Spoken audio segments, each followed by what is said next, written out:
You can't build something strong without a strong foundation. And the same is true for your faith. Welcome to Build, a podcast from Danville First Baptist Church. A church for anyone to begin and build a real relationship with Jesus. Build is where Sunday's message becomes Monday's conversation. Each episode, we dig deeper into what God is teaching us, talk about how it shows up in real life, and help you keep building your faith beyond the weekend. Let's get started.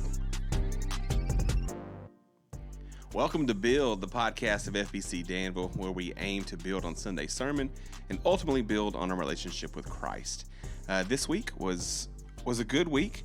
We had Dusty filling in for Daniel, who was taking some time off to see family, and it was good. It was a good topic that I don't think we talk about enough, and that's that sometimes it's exhausting serving the Lord, and we try to pretend that that's probably not the case, that it's always going to be good when we're serving, and it is good, but it's also good to refresh yourself, and because if you don't, it takes a really bad toll on your body. So I appreciate that topic, because even if it was just for us and the understanding, for people to get an understanding of what that is, I think that's important, because I don't think anybody does think about it. We get the bad rap that we only work 2 days a week, and I lean into the joke, and I use that joke a lot, but that's not true, and this is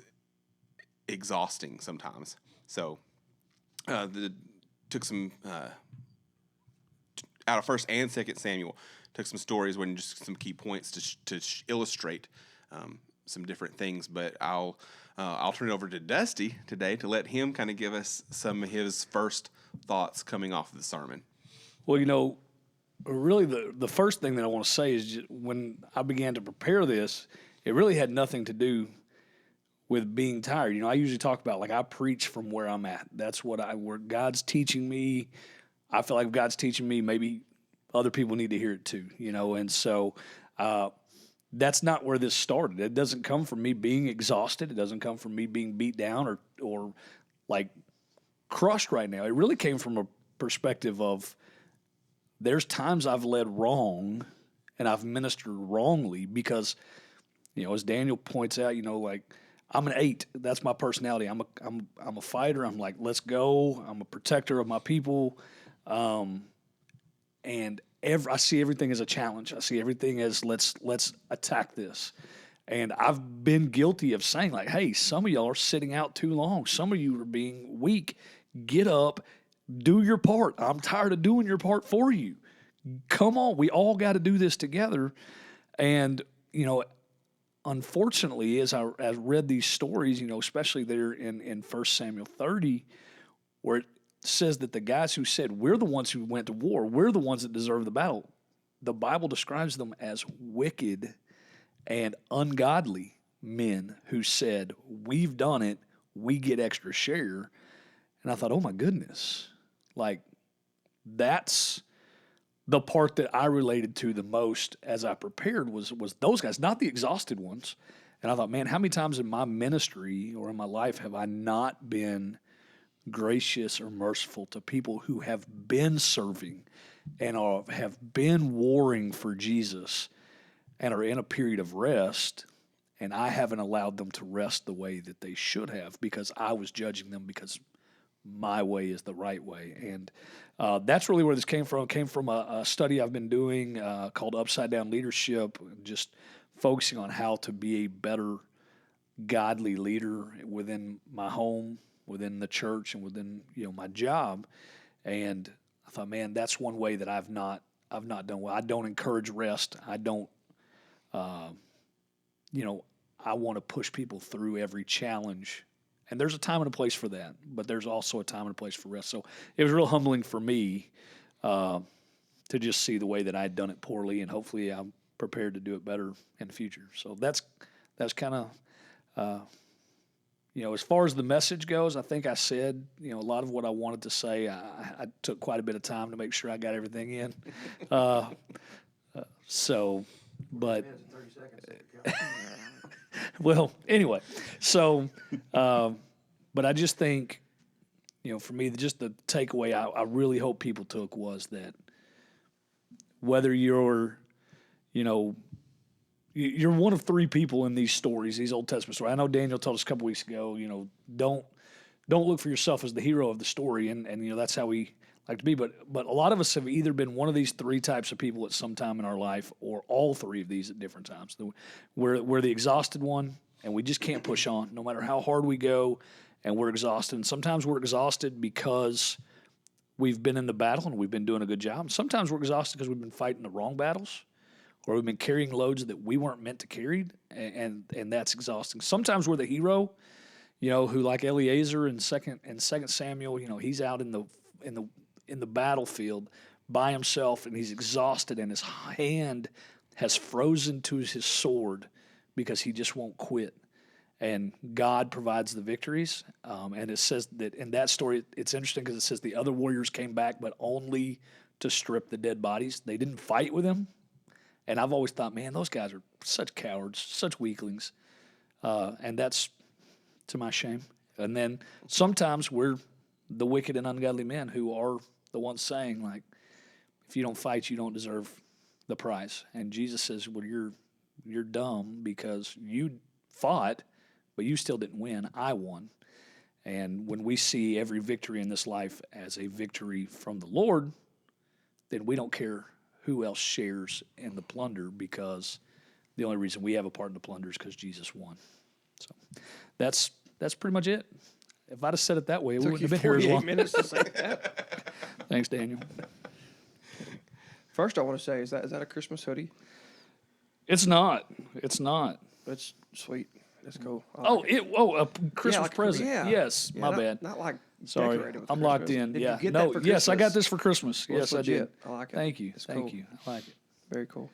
So, there's your one compliment for 2025. There Just you go. Just in time. I'm glad we got it in just in the nick of time. Yeah, it was a great message. It was a really good message. It was strong, and timely. I feel like it's timely with where I feel like the Lord's leading us, and hopefully be able to articulate that soon. But where I feel like the Lord's leading us, I felt like it was a great end of year, heading into the new year type of message. Definitely, the Holy Spirit is in and working through us like He does. I'm thankful for that. We've briefly bumped up against that topic a couple of times this year, and so it's funny that how that happens a little bit here and there, and then it gets fleshed out as a kind of a whole topic there. Mm-hmm. And I liked all the points that you made in there. One of the ones that jumped out to me because you started out saying this was coming from a leadership study that you were doing. Mm-hmm. It just jumped out to me how good of a job David did as a leader in that moment. Yeah. Of there's not a better way he could have handled that, or a better way he could have said what he said to bring out the truth that God provided this victory for all of us. And we talk about honoring each other a lot. Mm-hmm. He found a way to honor everyone in that statement. Yeah. He didn't dishonor, the tired, lazy cowards that stayed behind. He didn't pump up with pride, the 400 that went and fought. He found a way to say, hey, we all share in this because, well, you guys fought and they watched the supplies. Yeah. And that's excellent leadership. Yeah, it's excellent leadership. And, it's the type of leader you want to be. And, sure. The 1 out of 100 times you probably get that, it feels great. And many other times you don't, and you referred a couple of times to that statement I made a couple of weeks ago of not always making yourself the hero in the story that you're reading. And that actually came from when I was teaching history, because I heard a history professor say that one time, that most of the time when people read history, they read history and put themselves as the hero in the story. And that stuck with me and has always stuck with me, and it impacted my Bible reading because we are reading historical events and things that happened in history. And it just, so I try, you said it perfectly. I try to find, well, for right now, where I am right now, who am I in this story right now?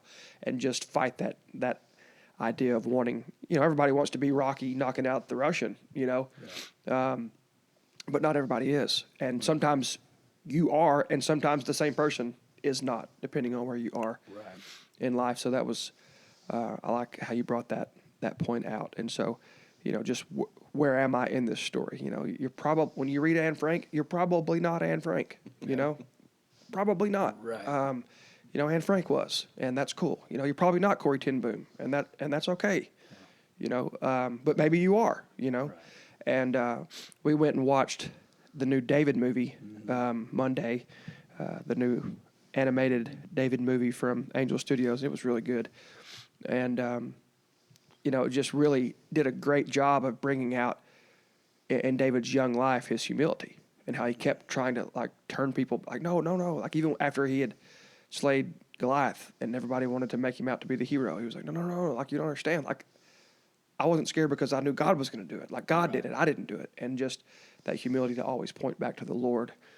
And so, rest it's something I've talked about before, and we've had some strange conversations about sleep and rest and stuff like that. And I do think there is something about sleep and rest that is, one, acknowledging the divine, acknowledging that there's something outside of you that you have to live. Studies show that 11 days is about as the max that a human being can go without sleep before they'll die. Not be sick, die. Can't live without it. I think there's some type of tapping into eternity that we do when we sleep. I shouldn't even bring that up because I don't even know what I mean when I say that, but there's something that we're getting from God in sleep and in rest that we don't get otherwise. And rest just in general, whether it's sleep or just relaxing rest, spiritual rest, is an acknowledgement that God is bigger than us, that there's something outside of us that's bigger than us, and that we aren't the source of all things. And this is another one of those sermons that you could put into that source, enemy, others category. It just comes up once I had that paradigm, everything started falling into place as far as being able to describe things. And sometimes you're tired because you're trying to be the source in a situation where you shouldn't be the source. We should never be the source. Right. But sometimes sometimes it's even because you're trying to be the resource in the situation where you're not supposed to be the resource. And learning that and applying that in my own life, trying not to be the source for all people all the time, setting my pride aside and trying not to carry burdens and battles that aren't mine, has been quite the journey that the Lord's taken me on over the last 18 months, especially the last 12 months. And it's a journey I think I will continue for the rest of my life. Yeah. But if your message wasn't for anybody Sunday, it was for me. I mean, it nailed me right between the eyes and the heart. So it was good stuff. Yeah.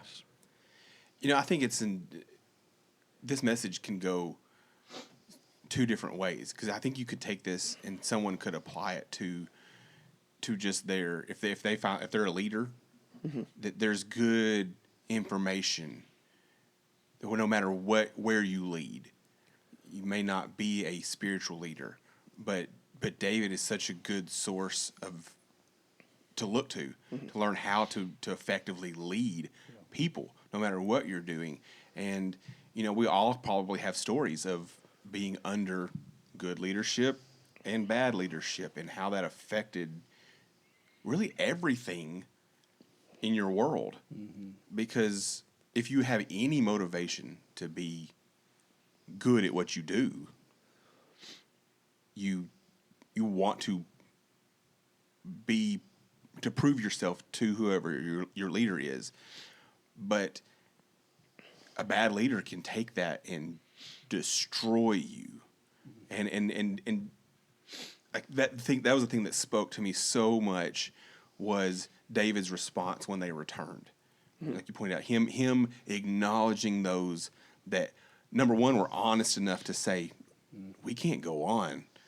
And probably if they did, they weren't going to be effective, and they'd have been fighting in their strength. Exactly. And so, he then was a good enough leader to give them the opportunity to step aside. And then when he came back, he stood beside them, saying that they needed to be there. Right. And that was good. And we all share in this. You know, and Dusty made a good point. We don't know, it doesn't say. I'm sure that they fought another day. Sure. And they fought leading up to that point. Exactly. Right. You know, they weren't just a bunch of bums that like, oh, like, let's leave these dudes here. Like, yeah, absolutely. Yes, y'all can stay because y'all are terrible, and we'd much rather you be sitting here with the stuff instead of weighing us down. I don't think that was the case. And so, you know, but I've been under leadership and also in ministry where that leader's mentality for themselves was all works based. And then they applied that to everything. Mm-hmm. So, you know, now we're working with a works-based mentality and doing ministry with a works-based mentality. And when you're working and producing, it's good. And you are made to feel desired and you're a valued member of this team. Yeah. But the moment that you need that time of rest, well, then you're weak and you're lazy and we don't need you. And that causes a lot of stuff. Yeah. And when you step away from that and you see the wake of burnt bridges because of that, because the mentality is if as soon as this person's a burden, we cut them off. Mm-hmm. Is that when they can't produce anymore, we cut them out. Right. Well, then you're left being the only one standing. Mm-hmm. So it's terrible all the way around. Right. Yeah, it's, you know, and we generally make sports references when it comes to different analogies in our life, and as usual, there's plenty that come to mind in this subject. The use of shame and guilt to manipulate behavior is a really juvenile form of leadership. Yeah. I think it's where a significant amount of leaders start, whether it be coaches or teachers or whatever, any type of leadership. That's an easy place to start because it gets fast results. Right. It just doesn't last. It doesn't have a lasting effect, and it has a damaging effect over time. You know, and it makes me think of in college that there's always a group of guys that may not be participating in practice, some for pretty legitimate reasons, some maybe not so much, you know, which is where the frustration comes from a coach and from other players, teammates, and those types of things. But, you know, our coach referred to them as the sick, lame, and lazies. You know, get over there and join the sick, lame, and lazies. And it was kind of a joke, and it was kind of funny. You know, what you think about it is like, it's probably not the best way to refer to that group, you know. And then I said that jokingly as a coach, you know, sometimes. And, you know, and that's why that statement by David jumps out so much, because it's so good. Yeah. It's so good on so many levels, but it's so easy to use guilt and shame to manipulate behavior. Mm-hmm. And, you know, well, yeah, you get over there, like, you'll be like so-and-so, you know, like that is such an easy place to lead from and to coach from. And I see it so easily now, that it just jumps out to me. You know, I don't want to cast judgment on it, but it's easy. It's an easy thing for me to observe in others. And it's something that I self-evaluate myself for often. I try to evaluate where is my motivation coming from in the way that I'm leading in this area or this thing in the home, in the church, all those types of ways, because I don't want to be a manipulator. Right. That's not leadership. Yeah. I want to be a leader where I'm supposed to lead and a follower where I'm supposed to follow. Sure. And, you know, so you just want to be aware of that in your life. As a father, you know, fathers that are listening to this, you know, don't use guilt and shame as a way to change behavior. Because you're really not after changed behavior. What you're really wanting to do is connect to the heart. Exactly. And that's the only thing that does that is grace. Mm-hmm. Scripture tells us that, and we know that by experience in our lives. God's grace is what affects us internally to change us. And you can guilt and shame people into behavior modification, But what we want is character transformation, and you have to get to the heart to do that. And so try to connect to the heart, try to find the heart of the matter. Yeah. Try not to be expedient to get things done quickly. Easier said than done sometimes. Sure. I know in the moment, like, just grab the thing and pick it up and put it up like I told you, or just do what I'm telling you to do. I don't, whatever the case may be, and you're tired and all that. So you have to have grace for yourself too in those situations. But just evaluate yourself as a man, as a woman too. Don't get me wrong, but I'm speaking from a man's perspective because that's where I live. But just evaluate yourself as a leader in general. How am I leading? Am I leading by manipulation? And nobody likes that word, but that's what it is. Mm-hmm. For sure. Guilt and shame is manipulation. Connecting through love and kindness and honor is connecting to the heart, and that's not manipulation. Not if it's done for the right reasons. I guess anything can be done manipulative if it's done for the wrong reasons. But long term, you're going to have better results by connecting to the heart of someone and loving and respecting and honoring them, and them doing the same thing. Mm-hmm. And then the other thing that pops up, the naysayers, however you want to put it, it's like, well, the 200 that stayed behind, like, weren't there probably some in there that were taking advantage of that? Yeah, probably. Yeah, probably so. Like, human nature. Won't people just be lazy? Maybe. Mm-hmm. Or maybe you're just revealing your own heart. Yeah, because you would be in that situation. You know what I mean? And so you have to be comfortable with a certain amount of that. It's just part of it. I'm glad you said that, Daniel, because like that's something that I've struggled with, but something that has become the top of my priority list in leadership is that great leaders have to be willing to be taken advantage of. And that's uncomfortable. Mm-hmm. As leaders, as men who want to just to say like, oh, you're going to get one over on me, like I'm not letting that happen. But then that becomes pride. That becomes, we become the God of the story. We become the object of worship. Mm-hmm. You won't do that to me because do you know who I am? Right. And the reality is we all take advantage of God's grace all the time and God's mercy all the time. And so, as someone who wants to be people forward in his leadership, that's taken me a while to get comfortable with being willing to be poured out for the people that I serve by leading. And we see David as such a great example in that. I love just the way that he saved, because let's say out of that 200 people, let's say there were 25 that were taking advantage of it. Just like, man, I don't want to go to war. We're outnumbered. We're fixing to get creamed. They've already stolen everything. It's just not worth it. Maybe they're saying like, hey, I didn't have much that they stole. I'm not married. I don't have kids, and I only had one mule. So I don't care if they took everything. I'm not going to risk in my life. Maybe there were 25 guys, but that leaves 175. They were like, I just can't go. So he showed mercy to them all, and he saved their ego by saying, he didn't call them the ones that stayed behind or the ones who were exhausted or the ones who were too tired to go on. He said, the men who stayed with the supplies will get the same reward as the men who fought in the battle. Right.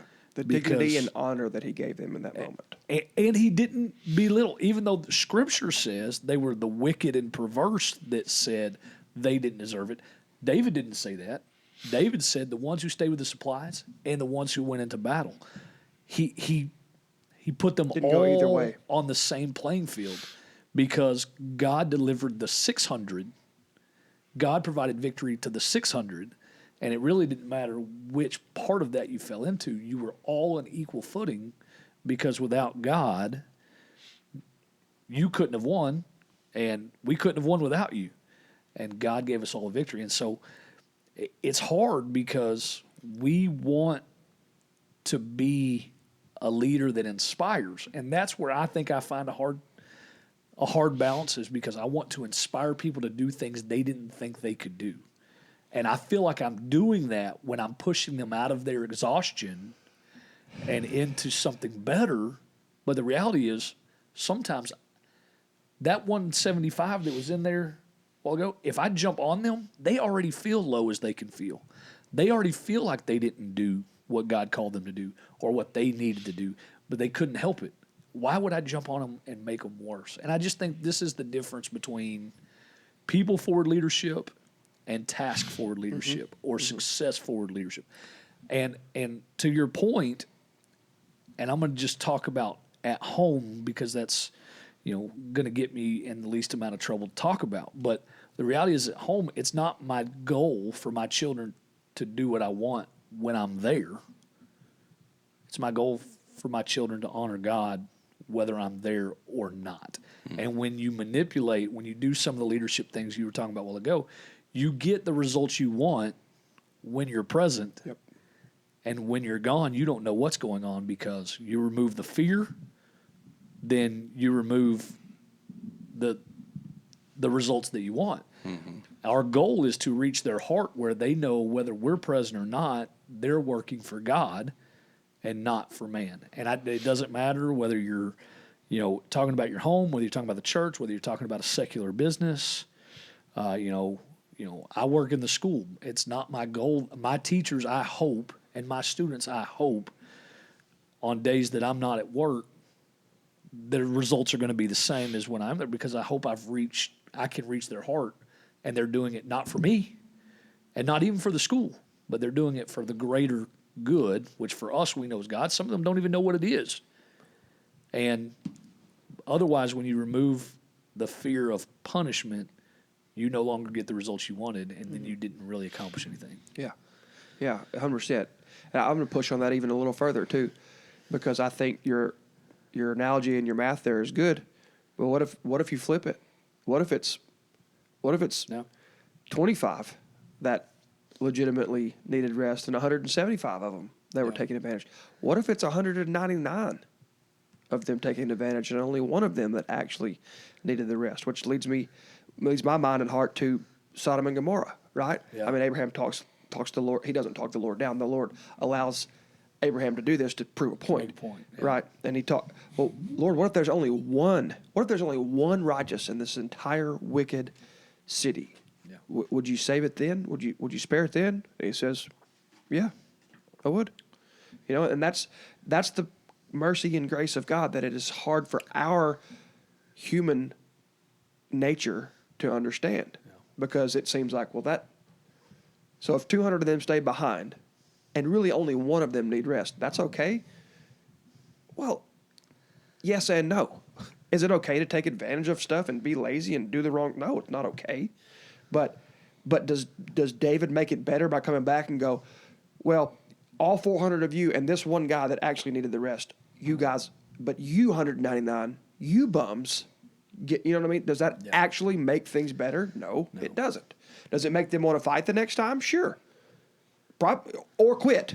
One of the two. But that's not the right way to lead. But the point that you just made on, as a leader, you want to inspire your people to do more, to be more, to experience more, to as a pastor, to know God more and to experience and live out the things that he's calling us to more. And balancing that with, sometimes that means people need rest. And sometimes people aren't going to respond to your leading the way you hope. That's what, I'll just be real transparent. That's what has been so hard for me as a leader in 2025, of having this burden of the need and the potential power of congregational prayer, and then seeing the vast majority of our people sit out of that. And the human side of me wants to guilt and shame to get a reaction. But the intent of that is, the heart of that is good. It's because you're missing something that is so good. Yeah. And I've let that slip a couple of times throughout the year. Some comments here and there that were guilt and shame comments, and out of my own frustration. They weren't wrong. But it's coming from that. Sure. It's coming from, I can see what you're missing. I know what you're missing, Yeah.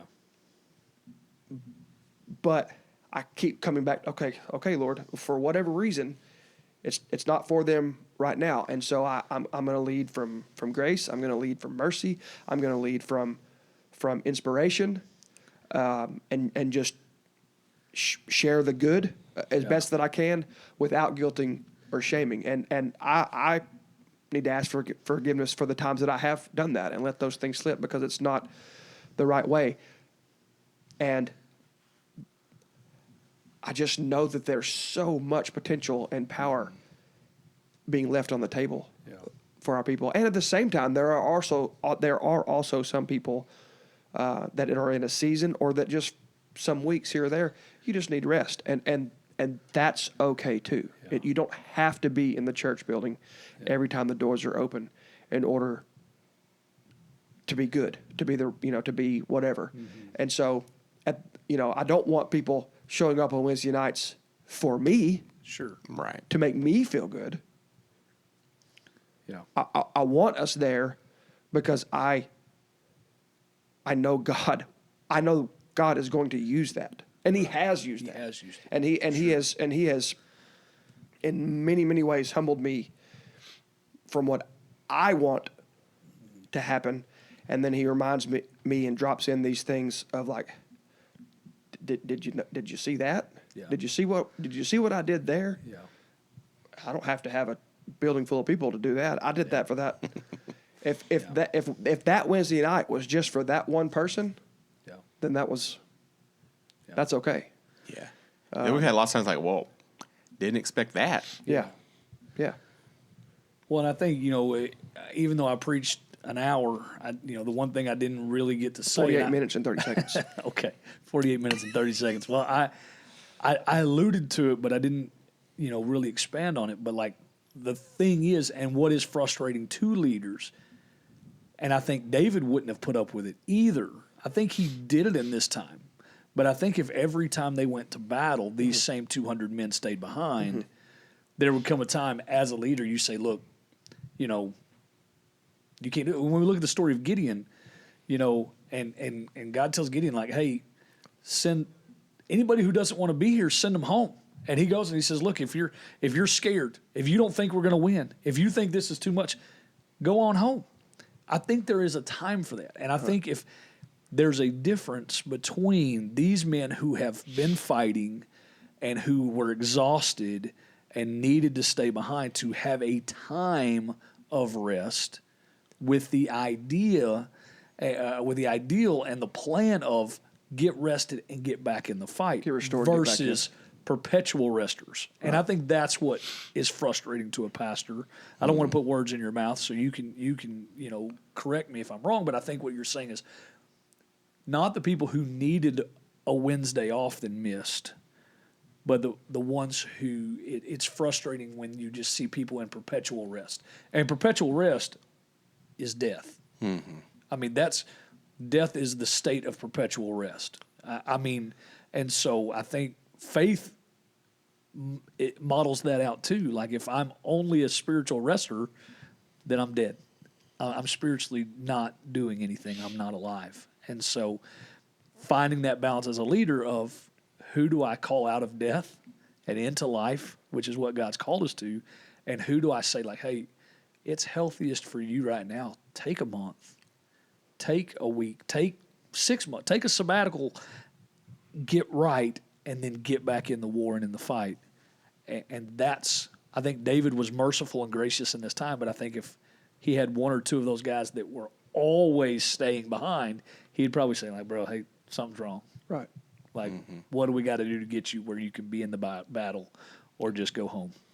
Right. This is, I already kind of said this, but some of these things is just a deeper dive into the character of David. And, we are aware of where he came up short in some things. But if you look through what we know of his life, most of the time he was humble in what he was doing. He understood his purpose. And in understanding that, he understood that purpose was not about him. It was never about him. All the times that he could have assumed the throne, knowing that it was going to be his, he knew that it wasn't about him being the king. It was that God had anointed him as king. And so in his time, we'll do this. And I mean, y'all have kind of fleshed out some things that I've thought, but one thing that I'm thinking about, personal battles that we fight here, the one thing this whole story lays out for us, and I believe this to be true. This isn't the way it played out, but it's to be true. David sought the Lord, and the Lord told him to go and pursue. Right. And he could have gone all by himself. Right. It wasn't about the numbers of any sort. God told him to do something, and he was obedient in doing that. That's good. And so, that's the focus, because as a person, we're prideful. Right. And we want this church full every time we open the doors. Why? It would be great to say it's so that many people heard the gospel. No, it's because at the next conference we can say, well, we run about 275 every Sunday. Yeah. That's let's be honest. But we've all been called to be obedient to something, and that's really at the end of the day what we have to be responsible for. And that's what David was being responsible for. He knew that it wasn't about any of them. Yeah. It wasn't even about him. Go ahead. That's so good. And I just want to say, to encourage you in what he just said, and that's that David sought the Lord said go, and he said, I'm going to go, and if I take 600 men or I take 6 men or I take just myself, I'm going to go, and God's going to give victory. Well, I have zero doubt that Daniel has sought the Lord about this transition of into a church that not only talks about prayer, but we're going to get after it in prayer, and we're going to have this corporate time. And Daniel sought the Lord, and the Lord said go, and we're still looking at it, even though you're saying okay, well, God said go, let's go. And then we're still looking at it with human eyes saying, well, yeah, but we expected to have 250 people here on Wednesday, and we only have 60. And the Lord says, well, I told David to go, and 200 stayed behind, and 400 went, and I blessed them all. Right. And so even the ones who aren't coming are going to be blessed. That's right. Because you are faithfully following God's call for our church in our prayer services. And I've got to quit looking at it with fleshly eyes. I need to look at it like David did. So David said, well, crap, really, the army we're going against, 600 still ain't enough to win. Mm-mm. 400 ain't enough to win. So what's the 10 to difference? 1 here. What's the difference? If God said he's going to deliver, then he's going to deliver whether we take all 600 or just 400, because none of it's enough to win. Yeah. And in having that mindset, I mean, it was super easy for David to say that about everybody, because he knew that it wasn't about him. He knew those men, they were following him, but that wasn't who he wanted them to be following Yahweh also. Right. And that was ultimately they're in service to him, not David. Right. So he knew if you can keep that mindset, it's easy to spread the encouragement. Yeah. We're all good. Everybody did great. Good job. Mm-hmm. There's that old adage, it's amazing what you can accomplish when no one cares who gets the credit. Yes. I mean, it's the same. It's the same leadership principle. That's right. Then you want to, Jesus juked that statement. No, it's amazing what you can accomplish when you're only worried about giving God the credit Giving God glory. and giving Him the glory for it, and remembering that it's all Him in the first place. So, yeah, it's good stuff. Good stuff. I'll just be transparent about it. It's been the hardest spiritual battle of my life.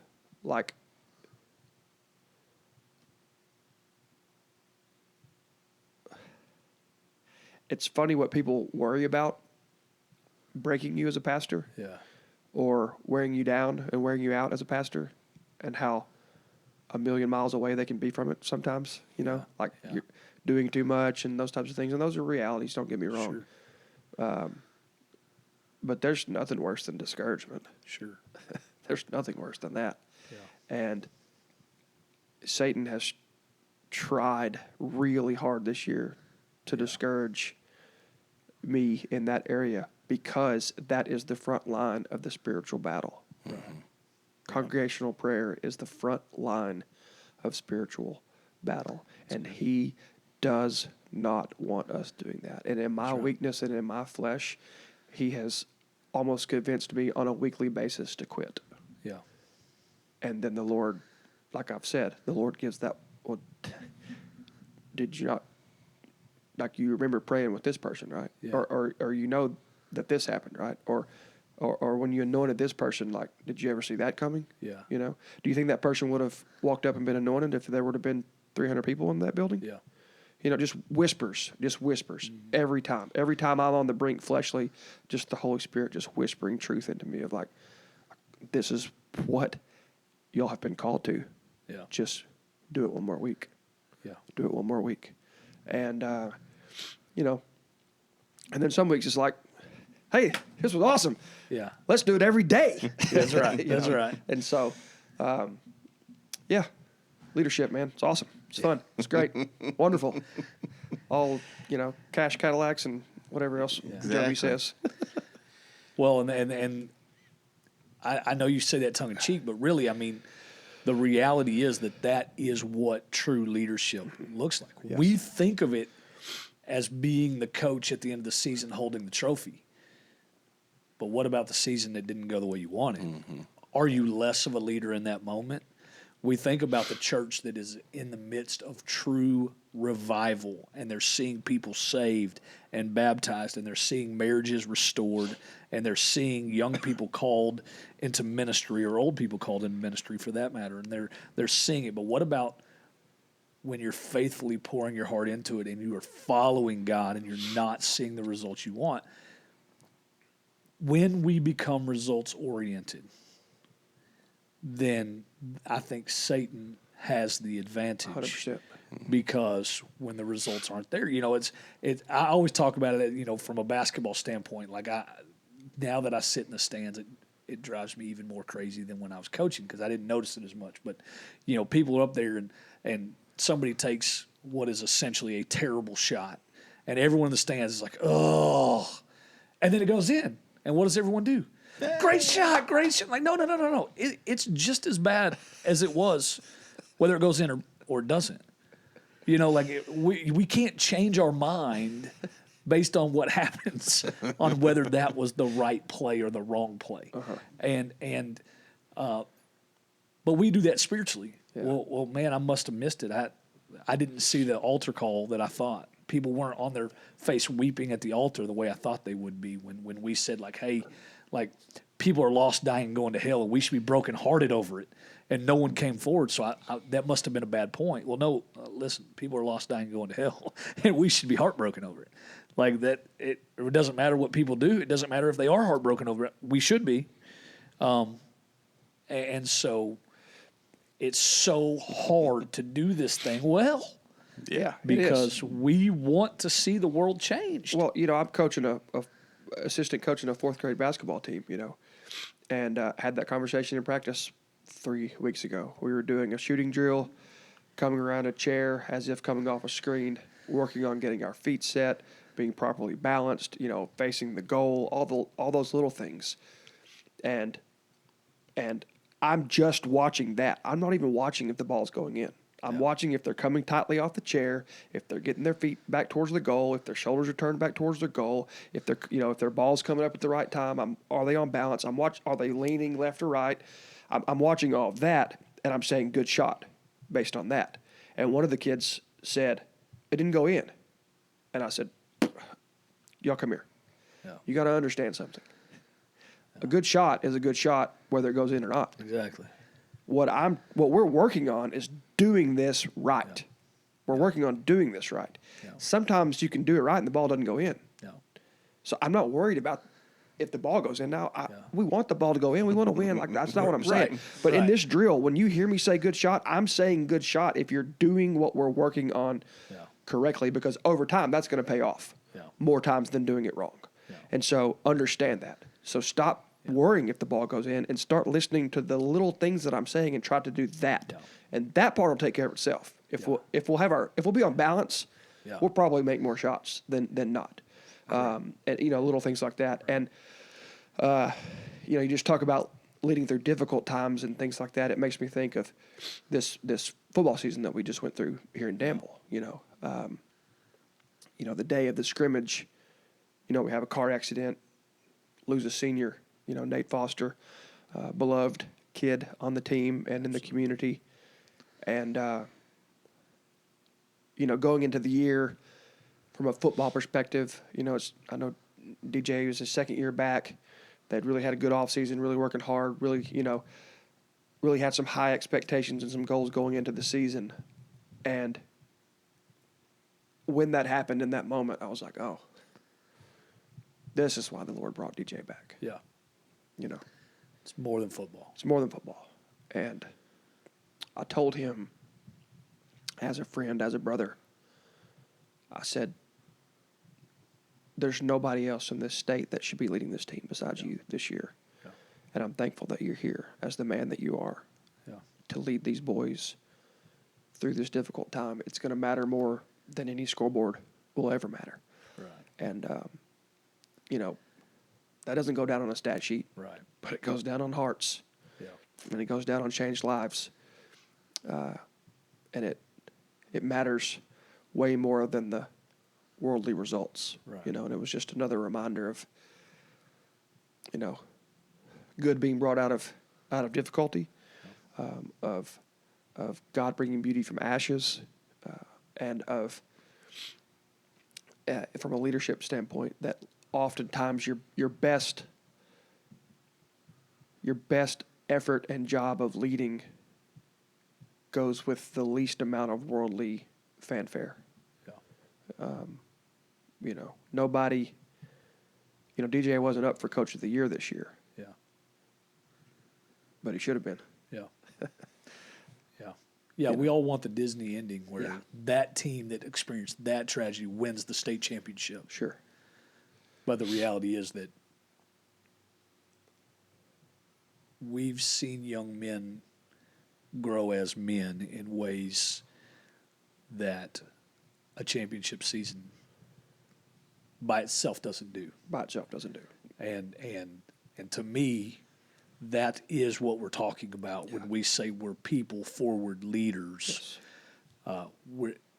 It's not a scoreboard that defines our success. Mm-hmm. It's, and I know, as a coach and as someone who's been in ministry for a long time, like those kids who still call you when something good happens or something bad happens in their life, you say, I won that kid. And people are like, what year did he graduate? I don't remember. But I know him and he knows me. And well, how many games did they win his senior year? I don't remember. But I know we have that relationship. And I think that's what DJ being back here this year was for those things. That man that they can count on. And he's not a perfect guy by any stretch. But, like, hey, we're going to rally the troops and we're going to focus on what matters the most, which is honoring the Lord and honoring Nate and his family, and then trying to just be there for each other to survive. Yep. And yeah, I'm thankful. I'm thankful that he was in charge of those guys this year for sure. For sure. So, man. yeah. Well, yeah, that's a real buzzkill. But no, it's good. The last thing I will say, just from going back to kind of the beginning of rest, and like I said, that honestly wasn't even where I was coming from. But I do think that was one of those things that hopefully the Holy Spirit has driven into those people who needed to hear that. Sure. But when we talk about, I love how you just brought out David's leadership over and over, Josh, and that's good. And David was God's man in so many ways, did so many good things, but he is a great example of what rest at the wrong time means. Mm-hmm. Rest at the right time is like water to It's God honoring. Yes. And rest at the wrong time means that David, in a season when kings usually go out to war with their men, decided to chill at home and just rest. And he falls into temptation with Bathsheba, and he surrenders to sin rather than to his call. All the times that he'd done well, he over-rested, and it led to downfall and heartache. And so that's why it's important to be led by the Spirit, to rest when the Spirit says to rest, and to fight when the Spirit says to fight. And that's a hard thing, not only as world leader, but I'm at a season where there's some things going on that it's like I'm trying to find that balance between give things time, work things out, show grace and mercy, fight. And I don't know all of those balances. And when it's people that you love and you're talking about people you care about, like sometimes patience looks like rest, and it's really not rest. It's really I can't rest because I can't figure out what I'm supposed to do. But it's all about everything in God's time. I want to be a warrior when God says, Dusty, it's time to go to war. And I want to rest when God says, Dusty, you're fighting in your own power. You've become the hero of your own story. You're the object of your own worship. It's not about you. Sit back and let me do what I do because you're in the way. I don't ever want to be in God's way. But when I find that I am in God's way, it's because I have become the object of my own worship. And Romans 1 talks all about that. Stop worshiping the created, worship the Creator. And the main created that I worship is me. I think I'm man enough to do it. I'm a strong enough leader. I'm smart enough. I'm whatever enough. And the fact is, in those times, those are the times when I usually should be resting because I've got delirious with fatigue and I suddenly think I'm something. And so, I don't know, maybe I'm the only one. You gave a good litmus test of that. When we start blaming the devil for things that we've done, that's just saying that we're worshiping self. Yeah. Makes me to bring things back on a lighter note. That makes me think of a John Christ joke that I've heard where he talks about, I think his aunt or something. That people that over spiritualize things, and it's like the person was asking him like, "Pray for me, John.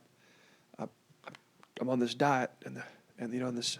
I was driving by and the Krispy Kreme light was on. I was just like, man, Satan's attacking me, and he's like, probably not. He's only got a finite amount of demons and things, and it could be out there like, tempting a world leader, but it's like, no, Aunt Susie with the Krispy Kreme donut. It's probably just your flesh. It's probably not Satan fighting you there. That's not to make light of a difficult battle for some people, but but Well, I heard probably not Satan and his demons. I can't remember where I heard it, but a depiction of the devil, and he's saying like, people give me way more credit for things than they ought to. I had nothing to do with that. That was all you, buddy. Well, that makes me think of a scene from Nefarious. I don't know. Ooh, I don't usually, I don't usually advocate for a lot of movies and stuff from a position of leadership, but Nefarious is horror genre, even though it takes place in one room and it's just people talking. And I'm like, somehow I'm mesmerized for an hour and a half of watching people talk. But, the main character is deep. Oh, yeah, that's what you guys are doing right now. Good point. Anyway, the man is demon possessed, and they're talking about, different sins and different things. And he's like, no, look, we didn't come up with that. The demon says we didn't come up with that. That was all you guys. And I'm like, that's so true. And I think that's, the whole point of what James is making in James when he says, men sin when they fall away because they're enticed, and then when they give way to temptation, it leads to sin, and sin leads to death. And stop blaming everything on the devil and take part. Like a lot of my sin nature comes from things that I've chosen to put into my heart, into my mind at some point. Right. That I've developed. This is an uncomfortable truth. I've developed an appetite for the things of the world. Right. And the only thing that can quench that is eating the things of the Spirit. I think, I don't remember who it was. My cousin Trevor, sent me a song lyric, and I thought, well, that was really good. But he said, starving the new man keeps the old man alive. And I'm like, dude, that's so good. Like, if I'm not putting the right stuff in, I'm not feeding my spirit, then my flesh, it's like, hey, I'll eat. Yeah. I'll eat. And so, anyway, that was... It's good. I shared ran across and shared a Tim Keller quote today that said, I'm paraphrasing, I won't quote the quote exactly right, but the depth of your sin is way deeper than you realize. Like, you're way more of a sinner than you realize, and you're also simultaneously more loved than you possibly imagined. That the truth of being, it's truth and grace, like it always is with the Lord. It's right. The truth of the absolute depravity of who you really are also equally simultaneously increases the beauty of the grace of God that loves you even still. And so, which kind of sums up David too, whole lot of awesome stuff to look at and go, yeah, I should do it like that. And then also a stark reminder of how quickly we can blow it all up, for an appetite and for pride and for laziness. So, yeah. Well, don't be lazy. That's not be lazy, but rest when take adequate rest. Take time to rest. And when you find that perfect line, write the book and let us know. Absolutely. That's right. Well, so this will be our last podcast of the year. So as we go into the new year, we plan to have some new things coming about, and you'll just see it as it happens. But maybe that will make you want to tune back in. So stay tuned. That's right. But we're glad that you could join us. If you didn't get a chance, please go back and listen to Dusty's sermon, and some of this will make sense. And really, I just real quick, the last maybe 12 minutes when you came off the stage, like that's such a good. But I'm giving you that in itself. If you know somebody that needs to hear the gospel, like let them hear that part. You bet. Because that does it. That'll take care of that. So. So if you only have 12 minutes, if you only have 12 minutes to do, just go right to that. Just go to the exactly. Yeah. There's go to the 36-minute mark, and you'll be right there. I won't. I wasn't going to. Y'all started it. I wasn't going to say a word. Y'all started the time stuff. I do probably need to publicly apologize to Kelly and Jessica, who are in children's church, and those in the nursery, and the ones in the nursery. That's right. But I am owed a debt of gratitude for the kids because they love that. Right. I was just trying to give them more. Exactly. More time. They love children's church. That's what it was. It was for the kids. It's for the kids. Always. Do it for the kids. I'm always thinking about it.